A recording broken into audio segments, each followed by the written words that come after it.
कहानी वाला में आपका स्वागत है। सिंहासन बत्तीसी की इस श्रृंखला में राजा भोज को सम्राट विक्रमादित्य का 32 पुतलियों वाला सिंहासन मिलता है। वह जब राजा भोज उस पर बैठने जाता है तभी उस सिंहासन में जड़ी हुई पुतलियां उसे ऐसा करने से बार बार रोक देती हैं। वो उसे उस सिंहासन के सम्राट महाराज विक्रमादित्य की कथा सुनाती हैं, जो जुड़ी हैं उसी सिंहासन से। तो चलिए आज की कहानी शुरू करते हैं। राजा भोज ने अपने प्रधान और राजपुरोहित को बुलवाया। दोनों आदरपूर्वक उपस्थित हुए। राजा ने गहरी सांस ली। कुछ क्षणों के लिए कक्ष में गहरा मौन छा गया, मानो समय भी ठहर गया हो। राजपुरोहित ने गंभीर स्वर में कहा, महाराज, ये कोई साधारण बात नहीं है। ये सिंहासन स्वयं महाराज विक्रमादित्य की तपस्या और धर्म का प्रतीक है। उस पर बैठने से पहले आपको स्वयं को उस योग्य सिद्ध करना होगा। प्रधान ने भी सहमति में सिर झुकाया। राजा भोज के मन में अब जिज्ञासा के साथ साथ दृढ़ निश्चय भी जाग उठा। मैं सत्य जानकर रहूंगा और यदि योग्य हूं तो सिद्ध करके रहूंगा। अगले दिन प्रातःकाल सूर्य की पहली किरणें महल की दीवारों को स्वर्णिम बना रही थीं। राजा भोज ने स्नान किया, पूजा अर्चना की और शांत मन से ध्यान में लीन हो गए। उनका चेहरा अब स्थिर था, मानो भीतर कोई निर्णय दृढ़ हो चुका हो। धीरे धीरे वे उठे और गंभीर कदमों से उस दिव्य सिंहासन की ओर बढ़ चले। सिंहासन आज भी उतना ही तेजस्वी था, मानो स्वयं देवताओं की आभा उसमें समाई हो। राजा उसके सामने आकर ठहर गए। उन्होंने अपने प्रधान को बुलाकर दृढ़ स्वर में कहा, अब मेरा मन चाहता है कि आज मैं इस सिंहासन पर किसी भी कीमत पर बैठूं, इसलिए तुम तुरंत कोई शुभ मुहूर्त देखो। प्रधान ने राजा की ओर देखा। उनकी आंखों में चिंता स्पष्ट थी।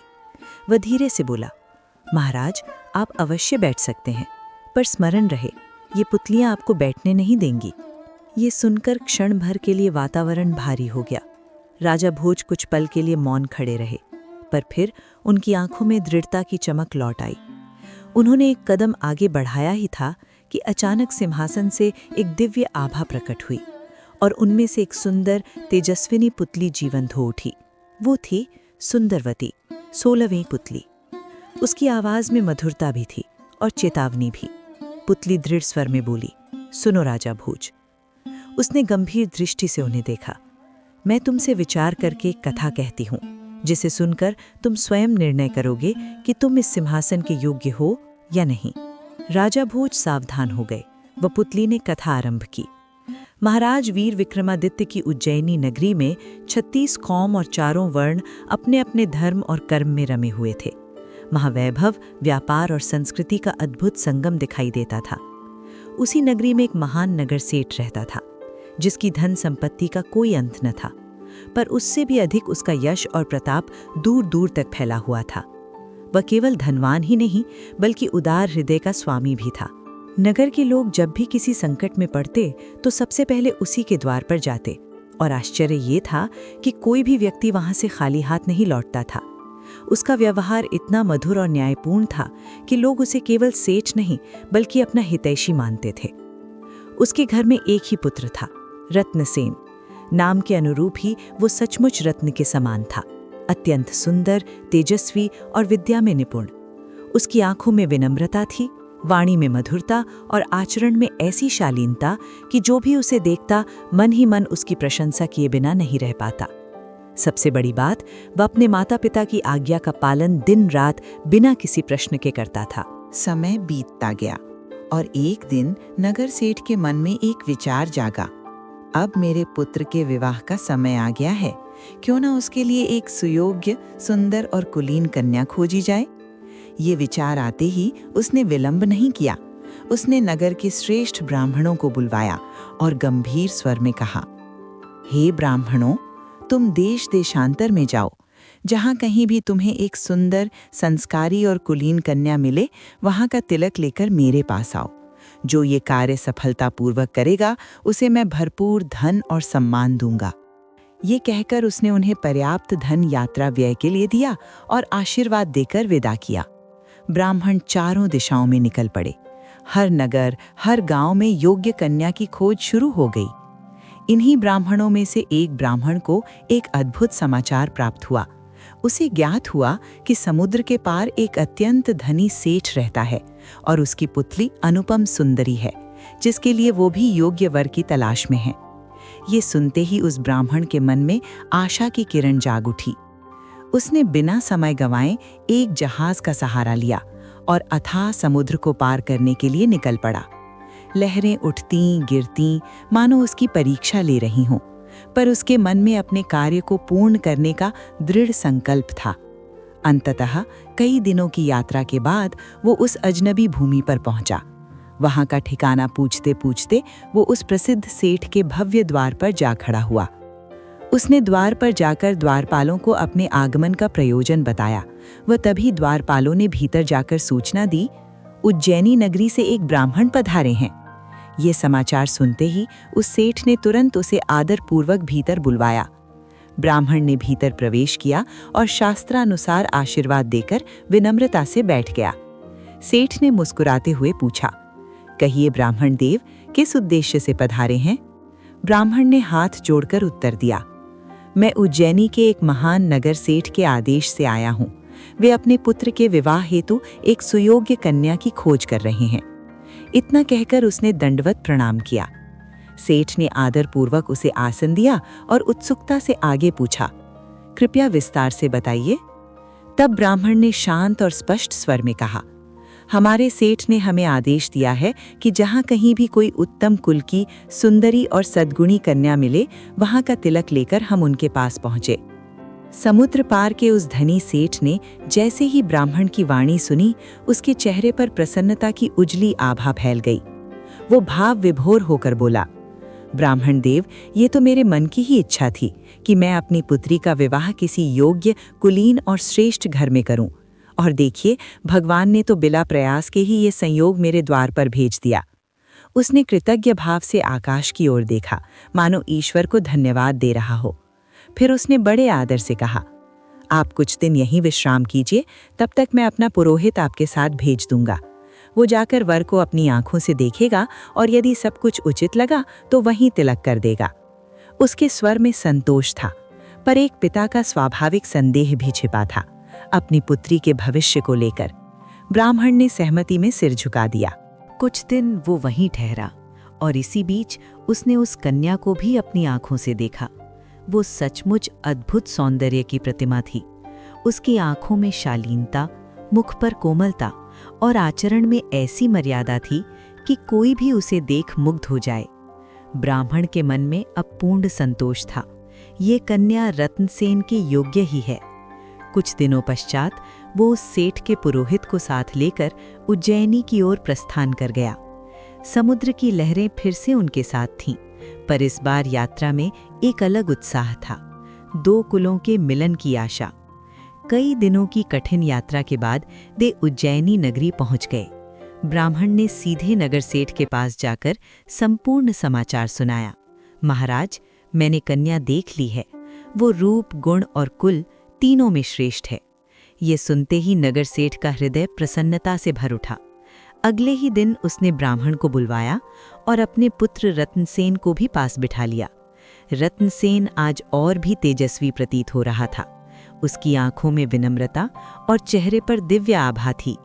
जब समुद्र पार से आया हुआ पुरोहित उसे देख रहा था तो उसकी दृष्टि में संतोष स्पष्ट झलक रहा था। क्षण भर बाद वो आगे बढ़ा और विधिपूर्वक रत्नसेन के मस्तक पर तिलक कर दिया। उस क्षण जैसे वातावरण मंगलमय हो उठा, मानो देवताओं ने भी इस मिलन को स्वीकृति दे दी हो।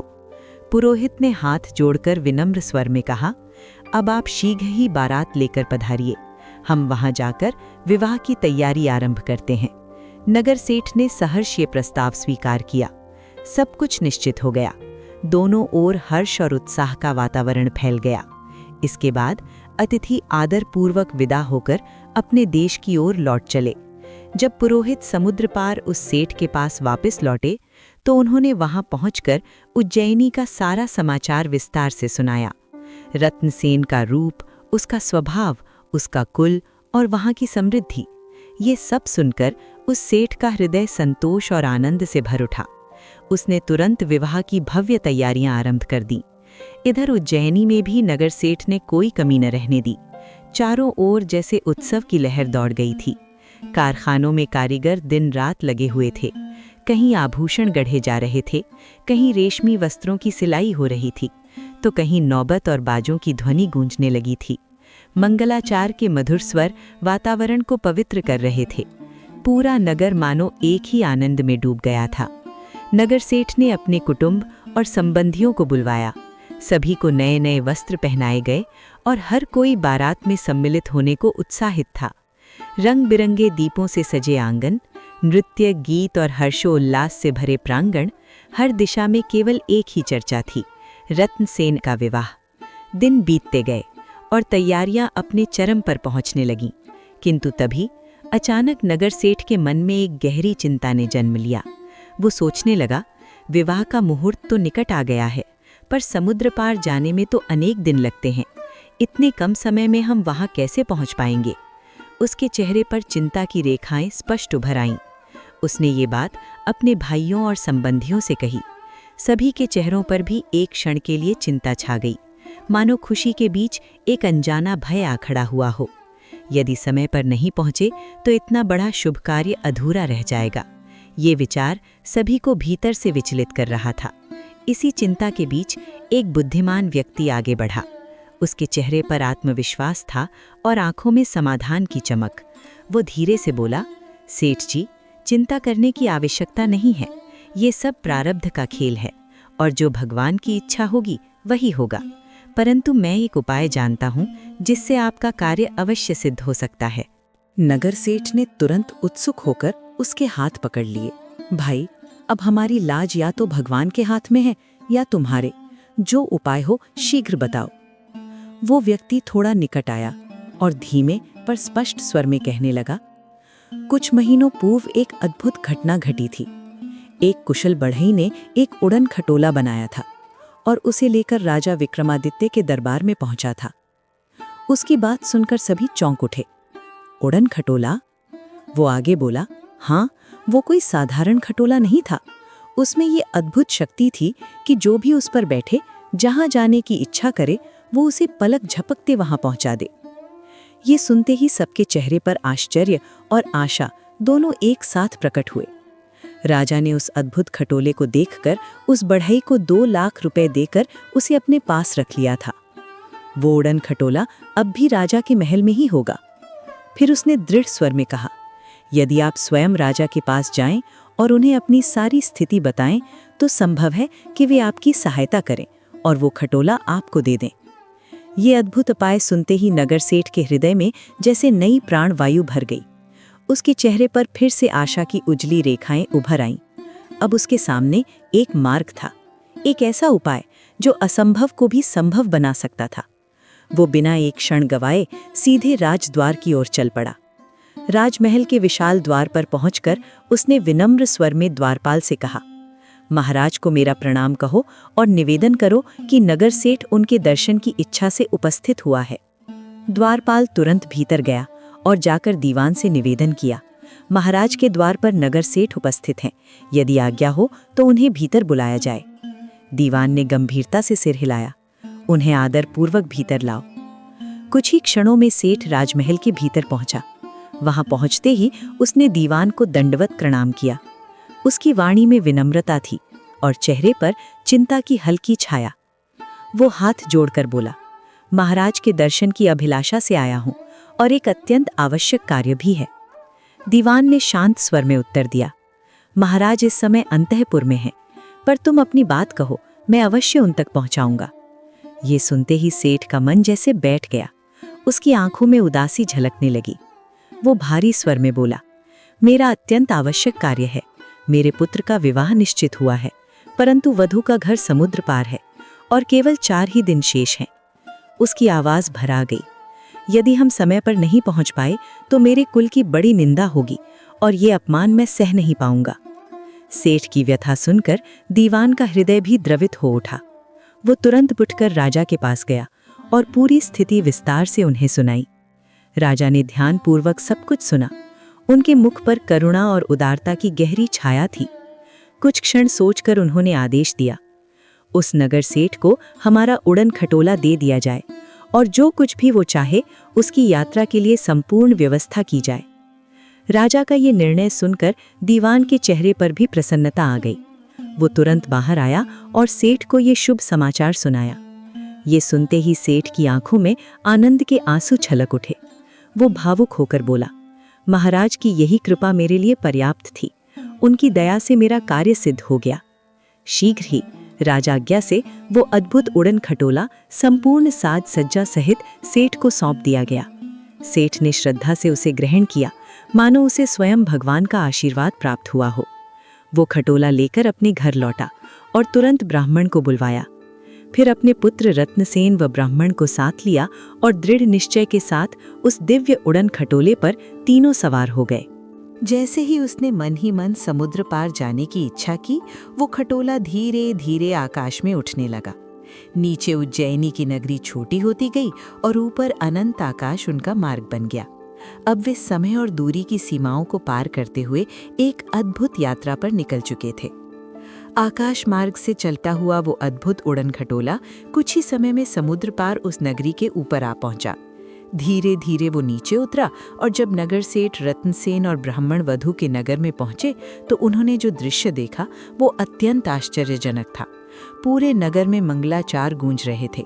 हर गली हर द्वार सजा हुआ था, मानो पूरा नगर किसी शुभ घड़ी की प्रतीक्षा में सांसें थामे खड़ा हो। लोग बार बार मार्ग की ओर देख रहे थे, जैसे किसी प्रिय अतिथि की प्रतीक्षा हो।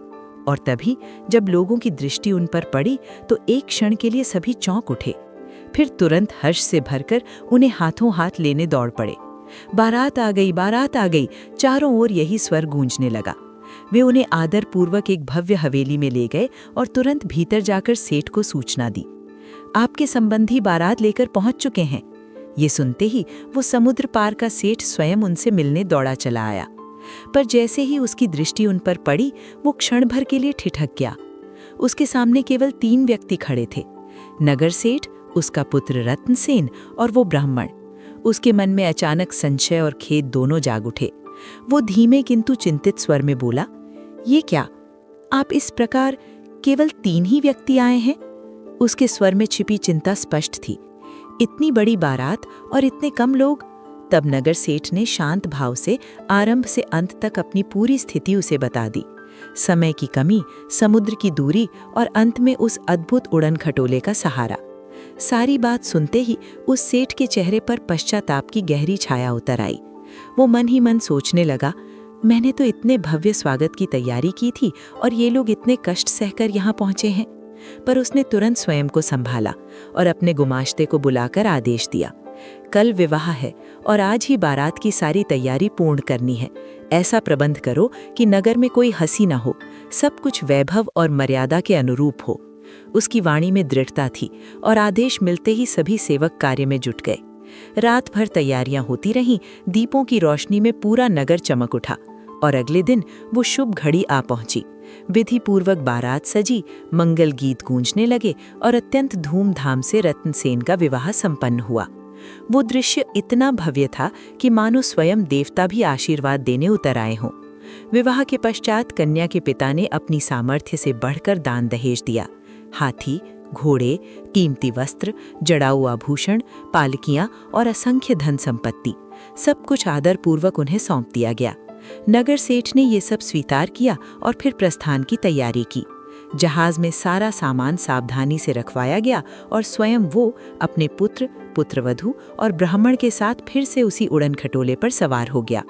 क्षण भर में वो खटोला आकाश में उठ गया और देखते ही देखते उन्हें लेकर वापस उज्जैनी की ओर उड़ चला। जब वे अपने नगर पहुंचे तो वहां एक बार फिर नए सिरे से विवाह का उत्सव मनाया गया। नगर में फिर से आनंद की लहर दौड़ गई, मानो सुख ने 2 बार दस्तक दी हो। विवाह के पश्चात नगर सेठ ने ब्राह्मणों को भरपूर दान दक्षिणा दी। स्वर्ण, रत्न, बहुमूल्य वस्त्र और तरह तरह के उपहार देकर उनका सम्मान किया। इसके अतिरिक्त उसने कुछ दुर्लभ जवाहरात, कीमती पोशाकें, बाजे गाजे और अनेक उपहार सजाकर थालों में रखवाए और 4 उत्तम घोड़े भी साथ लिए, ताकि वो स्वयं जाकर राजा को भेंट अर्पित कर सके। उसके मन में कृतज्ञता का भाव उमड़ रहा था, क्योंकि उसी राजा की कृपा से उसका असंभव कार्य संभव हो पाया था। सब कुछ साथ लेकर वो राजा के नगर की ओर चल पड़ा और साथ ही वो उड़न खटोला भी वापस ले गया जो उसे कृपा स्वरूप प्राप्त हुआ था। जब वो राजमहल के द्वार पर पहुंचा तो विनम्रता से द्वारपाल से कहा, महाराज से निवेदन करें कि नगर सेठ उनकी सेवा में उपस्थित हुआ है। द्वारपाल ने तुरंत भीतर जाकर सूचना दी। समाचार सुनते ही राजा ने उसे तुरंत भीतर बुला लिया। नगर सेठ भीतर पहुंचा और आदरपूर्वक दंडवत प्रणाम किया। फिर उसने अपने साथ लाए हुए सभी उपहार राजा के चरणों में अर्पित कर दिए। उसकी वाणी कृतज्ञता से भरी हुई थी। महाराज, आपके पुण्य प्रताप और कृपा से मेरा समस्त कार्य सफलतापूर्वक संपन्न हो गया। अब ये दास आपकी सेवा में ये छोटी सी भेंट अर्पित करता है, कृपया इसे स्वीकार करें। राजा ने उसकी बात सुनी और उनके मुख पर एक मधुर गंभीर मुस्कान उभर आई। वे शांत स्वर में बोले, सेठ, मेरा स्वभाव ये है कि मैं जो वस्तु एक बार दे देता हूँ उसे पुनः ग्रहण नहीं करता। उन्होंने आगे कहा, ये उड़न खटोला मैंने तुम्हें दिया था, अब वो तुम्हारा ही है, और ये जो उपहार तुम लाए हो इन्हें भी मैं नहीं ले सकता। सेठ ये सुनकर अचंभित रह गया। उसके मन में राजा के प्रति सम्मान और भी बढ़ गया। तभी राजा ने अपने सेवकों को आदेश दिया, हमारे खजाने से बहुमूल्य धन और उपहार लाए जाएं। कुछ ही क्षणों में खजाने से अनेक कीमती वस्तुएं प्रस्तुत की गईं। राजा ने उन्हें सेठ की ओर बढ़ाते हुए कहा, ये सब हम तुम्हारे पुत्र को देते हैं, क्योंकि उसका विवाह हुआ है। ये हमारी ओर से आशीर्वाद और उपहार है। राजा की ये उदारता देखकर सेठ की आंखें श्रद्धा से भर उठीं। वो भावुक होकर बोला, महाराज, आपकी महिमा अपरंपार है। राजा ने स्नेहपूर्वक उसे सम्मान देकर विदा किया। नगर सेठ प्रसन्न और संतुष्ट होकर अपने घर लौट आया। परंतु ये कथा केवल दान और वैभव की नहीं थी। इसमें छिपा था एक गहरा सत्य, एक अद्भुत आदर्श जो। और अब सुंदरवती की कथा समाप्त होते ही राजा भोज के सामने वही प्रश्न फिर खड़ा था, क्या उनमें भी वही उदारता, वही त्याग और वही विशाल हृदय है? क्या वे सचमुच उस दिव्य सिंहासन पर बैठने के योग्य हैं? इतनी प्रभावशाली कथा सुनाकर वो तेजस्विनी पुतली सुंदरवती कुछ क्षण मौन रही। उसकी दृष्टि सीधी राजा भोज के अंतर्मन को भेद रही थी। फिर वो गंभीर किंतु दृढ़ स्वर में बोली, सुनो राजा भोज, राजा विक्रमादित्य की उदारता, त्याग और महानता की बराबरी तो स्वयं इंद्र भी नहीं कर सकते थे। और तुम किस गिनती में हो? उसके शब्द तीखे थे, पर उनमें सत्य की अग्नि थी। जिस प्रकार तुमने अपने मन में ये अभिमान पाल लिया है कि तुम इस सिंहासन के योग्य हो, ये तुम्हारी सबसे बड़ी भूल है। अतः अब भी समय है, अपने इस अहंकार को त्याग दो। उसके प्रत्येक शब्द राजा भोज के हृदय पर मानो वज्र की तरह गिर रहे थे। वातावरण कुछ क्षणों के लिए बिल्कुल शांत हो गया, मानो स्वयं समय भी उस सत्य को सुनकर स्तब्ध हो गया हो। धीरे धीरे पुतली फिर उसी सिंहासन में विलीन हो गई और उसी के साथ एक और दिन बीत गया। राजा भोज भारी मन से वापस अपने महल की ओर लौटे। उनके चेहरे पर गहरी सोच थी और हृदय में एक अनकही पीड़ा। उस रात उन्होंने किसी प्रकार समय बिताया। न नींद ठीक से आई, न मन को शांति मिली। बार बार वही शब्द उनके मन में गूंजते रहे, तुम इस सिंहासन के योग्य नहीं। सुबह होते ही सूर्य की पहली किरणों के साथ राजा भोज फिर उठ खड़े हुए। उनके भीतर एक नई जिज्ञासा थी और साथ ही एक चुनौती भी कि आज मैं फिर प्रयास करूंगा। वे स्नान पूजा कर दृढ़ निश्चय के साथ फिर उसी दिव्य सिंहासन के सामने आ खड़े हुए। सिंहासन आज भी उतना ही तेजस्वी था, जैसे किसी अदृश्य शक्ति से आलोकित हो रहा हो। राजा भोज ने जैसे ही उस पर बैठने के लिए कदम बढ़ाया, अचानक फिर से एक अद्भुत आभा प्रकट हुई और उसमें से एक और पुतली सजीव होकर सामने आई। उसका नाम था सत्यवती। उसकी आंखों में गहन गंभीरता थी और मुख पर अलौकिक तेज। वो धीरे से बोली, ठहरो राजा भोज, अब मेरी कथा सुनो। और यहीं से एक नई परीक्षा, एक नई कथा और राजा भोज के धैर्य की अगली कसौटी आरंभ होने वाली थी। दोस्तों, उस पुतली ने राजा भोज से आखिर क्या कहा, वो वृतांत हम आपको सुनाएंगे इस श्रृंखला के अगले भाग में। पर दोस्तों, आप जाने से पहले हमारे चैनल कहानी वाला को सब्सक्राइब अवश्य करें। साथ ही अगर ये कहानी आपको पसंद आई हो तो लाइक करें व हमें कमेंट करके बताएं कि आपको ये कहानी कैसी लगी। धन्यवाद।